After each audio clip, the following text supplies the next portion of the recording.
అసదుద్దీన్ పేరు చెబితేనే కరుడు గట్టిన ముస్లిం పక్షపాతి అనేది అందరికీ తెలిసిందే. ఆయన ఫస్ట్ ప్రయారిటీ కానీ లాస్ట్ ప్రయారిటీ కానీ ఇస్లాం తప్ప మరొకటి ఉండదు. ఇక ఫక్తు జాతీయవాదిగా సనాతన హిందూ ధర్మ పరిరక్షణలో ముందుండే ప్రధాని మోడీకి అసదుద్దీన్ బద్ధ వ్యతిరేకి. మోడీ ఉత్తర ధ్రువం అనుకుంటే ఓవైసీ ఆటోమేటిక్గా దక్షిణ ధ్రువంలో వాలిపోతాడు. వారిద్దరి సంప్రదాయాలు వ్యవహారాల మధ్య అంత తేడా ఉంది. అయితే పహల్గాం ఊచకోత ధర్మిలా సీనియర్ ఓవైసీలో జాతీయవాదం పుట్టుకొచ్చిందా అన్న వ్యాఖ్యలు సర్వత్రా వినిపించాయి. దేశ ప్రాధాన్యతల విషయంలో ఎప్పుడూ మాట్లాడని ఓవైసీ ఇప్పుడు మాట మాట్లాడితే ఇండియా ఫస్ట్ అంటున్నాడు. అసదుద్దీన్లో ఇంతటి మార్పు ఎలా వచ్చిందో అర్థం కాక లెఫ్ట్ లిబరల్స్ కూడా బుర్రగోకుంటున్నారు. మరో ఆశ్చర్యకరమైన విషయం ఏంటంటే పాక్ మీద దేశం అనుసరిస్తున్న వైఖరికి ప్రపంచ దేశాల మద్దతు కూడగట్టేలా మోడీ సర్కార్ కొంతమంది ఎంపీల బృందంతో ఓ కమిటీ వేస్తోందట. ఆ కమిటీ సభ్యుల్లో ఓవైసీ కూడా ఉన్నాడనే టాక్ ఢిల్లీ వర్గాల ద్వారా తెలుస్తోంది. దేశ రాజకీయాల్లో ఇంతకన్నా ఇంట్రెస్టింగ్ మ్యాటర్ ఏముంటుంది చెప్పండి.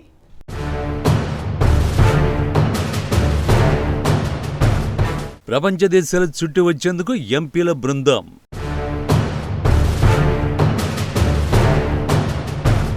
మోడీ సర్కారు బృందంలో అసదుద్దీన్కు చోటు.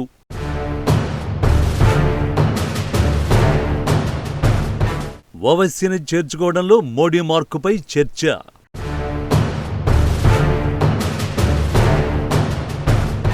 రాజకీయాలంటే నువ్వు నేను మాట్లాడుకున్నట్టే ఉండవు బ్రదర్. ఢిల్లీలో ఉండేవారు డిసైడ్ చేస్తే గల్లీలో ఉండేవారు ఫాలో అయిపోవాలి. భావజాలాల పేరిట నువ్వు నేను కొట్లాడుకుంటే మిగిలేది నీకు నాకు మధ్య ద్వేషమే మిత్రమా. ఢిల్లీ రాజకీయాల మాటేమో గాని ఢిల్లీని ఏలుతున్న మోడీ రాజకీయాలు మాత్రం సామాన్యుడికి ఓ పట్టాన అర్థం కావంటే అతిశయోక్తి కాదేమో. ఎందుకంటే మోడీ మీద, ఆర్ఎస్ఎస్ మీద, హిందూ సంఘాల మీద ఎప్పుడూ ద్వేషాన్ని ప్రకటించే హైదరాబాద్ ఎంపీ అసదుద్దీన్ ఓవైసీకి మోడీ నాయకత్వం కీలకమైన బాధ్యతలు అప్పగించబోతోందట.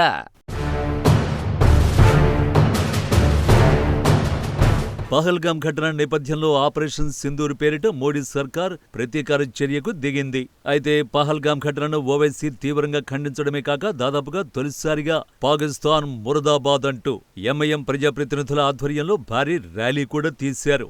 అటు ఆపరేషన్ సింధూర్కు తాత్కాలిక విరామం ఇచ్చారు. కానీ టెర్రరిస్టుల్ని మాత్రం యుద్ధస్ఫూర్తితోనే తిప్పికొడుతున్నారు. అలాగే ఆపరేషన్ సింధూర్ ముగిసిపోలేదని, ఇంకా కొనసాగుతుందని రాజ్నాథ్ సింగ్ ప్రకటించడం గమనించాల్సిన అంశం.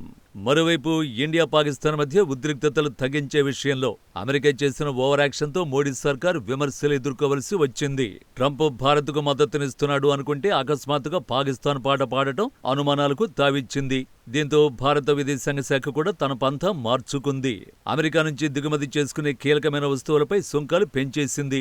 ఇలాంటి పరిస్థితుల్లో అమెరికాతో ఎంత ఉండాలో అంతే ఉండాలని, అలాగే ఇతర దేశాలతో వ్యవహరించే పద్ధతుల్లో అమెరికాను మించిన చాణక్యాన్ని ప్రదర్శించాలని నిర్ణయం తీసుకున్నట్టు విశ్వసనీయ సమాచారం. అందులో భాగంగానే తీరు మార్చుకున్న ఓవైసీని ఉపయోగించుకోవాలనే నిర్ణయం తీసుకున్నట్టు ఢిల్లీ వర్గాల ద్వారా తెలుస్తోంది.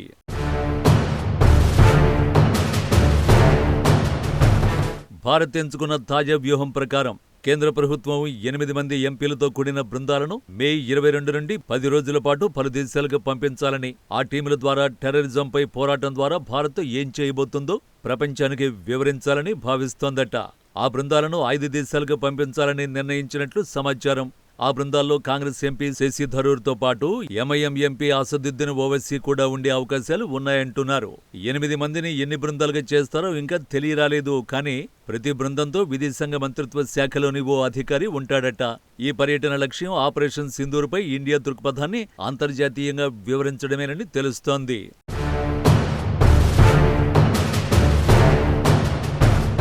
పాక్లోని టెర్రరిస్టు శిబిరాల మీద చేస్తున్న భారత దాడుల్ని ఈ పార్లమెంటు బృందం ద్వారా సమర్థించడం, అలాగే అంతర్జాతీయ సమాజంలో భారత ఇమేజ్ను బలోపేతం చేయడానికేనని పరిశీలకులు అంచనా వేస్తున్నారు.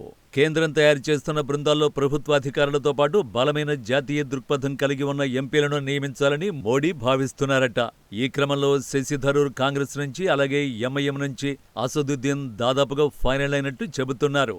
ఈ ఎంపీలు ఆయా దేశాల్లో అధికారికంగా పర్యటించినప్పుడు పాక్ మీద భారత్ చేస్తున్న ప్రతీకార దాడి టెర్రరిజం మీద తిరుగుబాటేనని, టెర్రరిజాన్ని ఆపేస్తే పాక్తో దోస్తీ చేయడానికి ఎలాంటి అభ్యంతరాలు ఇండియాకు లేవని, ఒక పాకిస్తాన్తోనే కాదు ప్రపంచంలోని ఏ దేశంతోనైనా దోస్తీ చేసేందుకు భారత్ ముందుంటుందని చెప్పడమే కీలకంగా ఉందంటున్నారు.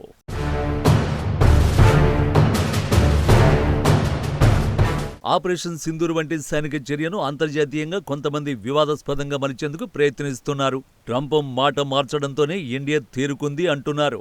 పాక్ మీద జరిపిన దాడుల్లో భారత్ తిరుగులేని విజయాన్ని అందుకుంది. అలాగే భారత సైనిక శక్తి ఎంత బలమైందో ప్రపంచం చూసింది. ఇప్పటిదాకా తన దగ్గర అణుబాంబు ఉందని, భారత్ మీద ప్రయోగిస్తానని ప్రగల్భాలు పలికిన పాకిస్తాన్ పాలకులు ఇటీవలి ప్రతి దాడుల్లో వారు భారత్కు దారుణంగా మూల్యాన్ని చెల్లించుకోవలసి వచ్చింది. ఇప్పుడే కాదు, మరో 30 ఏళ్ల తర్వాత కూడా భారత్ను ఢీకొట్టడం జరిగే పని కాదని ప్రపంచ దేశాలకు తెలిసిపోయింది. ఈ క్రమంలో టెర్రరిజం మీద భారత్ తీసుకునే అన్ని చర్యలకు తాము మద్దతునిస్తున్నామని పలువురు నేతలు బహిరంగంగానే చెప్పేశారు. అదే అంశాన్ని ఇప్పుడు భారత్ అధికారికంగా ఇతర పార్టీల ఎంపీల ద్వారా తామంతా ఐక్యంగా ఉన్నామని, దేశ ప్రయోజనాలే తమకు ముఖ్యమని, టెర్రరిజానికి ఏ స్థాయిలోనూ మద్దతునిచ్చేది లేదని చెప్పడమే ఈ పర్యటనలో కీలకంగా ఉండబోతోంది అంటున్నారు.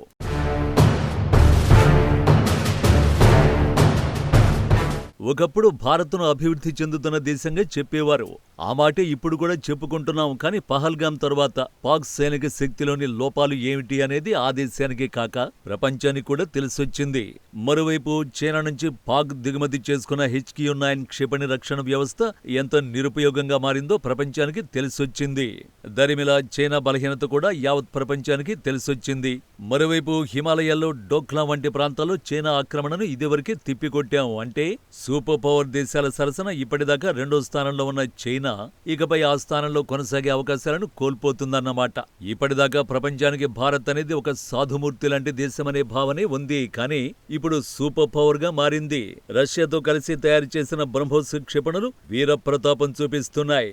ఇలా శత్రు దేశాలను తిప్పికొట్టడం, టెర్రరిజాన్ని మూలాల నుంచి నరుక్కురావడంతో పాటు ప్రజలకు రక్షణ అందించడంలోనూ భారత్ ఎంతో పరిణతి సాధించిందన్న పేరు వచ్చేసింది.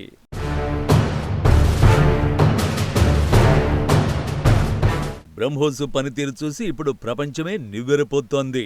దీంతో బ్రహ్మోస్ మిస్సైళ్ల కొనుగోలు కోసం పలు దేశాలు భారత్తో డీల్ కుదుర్చుకునేందుకు ముందుకొస్తున్నాయి. భారత్ను వంచించి పాక్తో చేతులు కలిపిన తుర్కియాతో పాటు అజర్బైజాన్ వంటి దేశాలకు బుద్ధి చెప్పాలని మోడీ సర్కార్ నిర్ణయించుకుంది. అజర్బైజాన్తో తీవ్రమైన శత్రుత్వం ఉన్న ఆర్మేనియాకు ఆయుధాలు సమకూర్చే డీల్ దాదాపు ఓకే అయిపోయింది అంటున్నారు. మరోవైపు ఇజ్రాయెల్ రష్యాలతో స్నేహ సంబంధాలు మరింత పటిష్టం చేసుకుంటూ వారితో కలిసి మరిన్ని ప్రాజెక్టులు చేపట్టే యోచన నడుస్తోంది. ఇటు భారత రక్షణ వ్యవస్థను ఇంకా పటిష్టం చేసుకునేందుకు అమాంతంగా 50,000 కోట్ల రూపాయలు మోడీ సర్కార్ కేటాయించడమే ఈ వ్యూహంలోని వేగాన్ని, విస్తృతిని రుజువు చేస్తోంది అంటున్నారు. ఇలా అమెరికా పెద్దన్న స్థానానికి కూడా భారత్ చెక్ పెట్టబోతోందన్నమాట. ఒకే దెబ్బతో అమెరికా, చైనాల సీట్ల కిందకి నీళ్లు తెచ్చేలా మోడీ అండ్ టీం వ్యూహం రచిస్తోంది అంటున్నారు.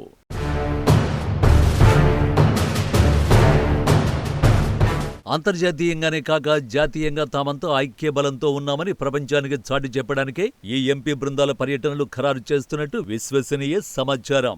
ఇక ఎంపీల బృందం పర్యటన విషయానికి వస్తే అమెరికా, యూరోపియన్ దేశాలు, భారత్కు సమీపంలోని ఇతర దేశాల్లో ఖరారయ్యే ఛాన్స్ ఉంది.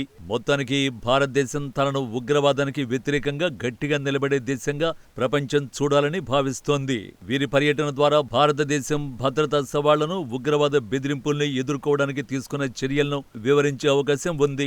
వివిధ రాజకీయ పార్టీల నుండి ఎంపీలను ఎంపిక చేయడం ద్వారా ప్రభుత్వం ఈ చర్యను జాతీయ ఐక్యత చిహ్నంగా చిత్రీకరించాలని అనుకుంటోంది. ఇది దేశీయంగానే కాక అంతర్జాతీయంగా కూడా సానుకూల సందేశాన్ని పంపుతున్నది.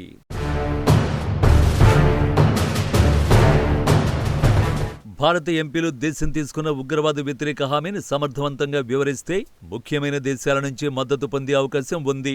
ఇది అంతర్జాతీయ సంస్థల్లో ఇండియా స్థానాన్ని బలోపేతం చేస్తుంది. ఈ పర్యటన ద్వారా పాకిస్తాన్ ఉగ్రవాదానికి మద్దతిచ్చే దేశంగా చిత్రీకరించడం సాధ్యమైతే అది పాకిస్తాన్పై దౌత్యపరంగానే కాక ఆర్థికంగా కూడా ఒత్తిడి పెంచొచ్చు. ఇండోనేషియా తర్వాత అతి ఎక్కువ ముస్లింలు ఉన్న దేశం భారతదేశమే. ఇలాంటి దేశం నుంచి ఓవైసీ వంటి ఓ తెలివైన నాయకుడి చేత జాతీయవాదాన్ని వినిపిస్తే అది బాగా కలిసొచ్చే అంశంగా భావిస్తున్నారు. అయితే ఓవైసీ వంటి నాయకులు ఇలాంటి కీలకమైన సమయాల్లో తమ స్వతంత్ర దృక్పథాలని వ్యక్తం చేస్తే అది గందరగోళానికి దారితీసే ప్రమాదం ఉందన్న అభిప్రాయాలు ఉన్నా చాలా మంది ఇతర నాయకుల కంటే కూడా ఎంతో పరిణతి ప్రదర్శించే ఓవైసీ ఈ అవకాశాన్ని చక్కగా వినియోగించుకుంటే మరో జాతీయ నాయకుడిగా ఎదిగే అవకాశం లేకపోలేదు అంటున్నారు. ఈ క్రమంలో భారత్ అధికారికంగా ఎలాంటి విషయాలు ప్రకటిస్తుందనేదే ఇప్పుడు ఆసక్తి రేపుతోంది.